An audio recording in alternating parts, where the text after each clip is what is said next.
میرے رسول کریم صلی اللہ تعالیٰ علیہ وآلہ وسلم خاص توجہ دلاتے، اس رات کے حوالے سے خاص توجہ دلاتے. اور یہ رات کب ہوتی ہے؟ صحیح حدیث میں موجود ہے. نبی پاک صلی اللہ تعالیٰ علیہ وسلم نے فرمایا کہ اسے رمضان کے آخری عشرے میں تلاش کرو.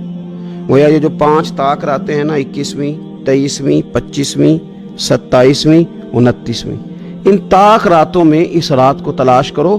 اس رات اللہ کے فرشتے نازل ہوتے ہیں، آسمان دنیا پر، زمین پر فرشتے اترتے ہیں. حضرت جبریل امین علیہ الصلوۃ والسلام انہیں لے کر کے آتے ہیں، اور فرشتے کیا کرتے ہیں کہ جو بندہ اس رات اللہ کی یاد میں موجود ہو، جو بندہ اللہ تبارک و تعالیٰ کے ذکر میں موجود ہو، جو بندہ اس دن اللہ تبارک و تعالیٰ کی بارگاہ میں کسی بھی طور پر حاضر ہو، فرشتے اس کے لیے دعائے مغفرت بھی کرتے ہیں اور رب کی بارگاہ میں التجائے رحمت بھی کرتے ہیں.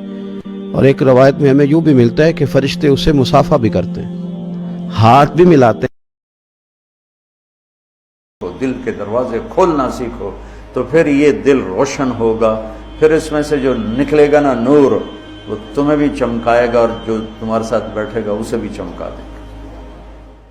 کسی سر نگوسی ٹہنی پہ رکھیں گے 4 دن کے، نہ بلند شاخ ہوگی نہ گرے گا آشیانہ.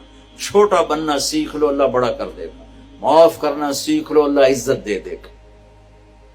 درگزر کرنا سیکھ لو، اللہ Please subscribe to my YouTube channel.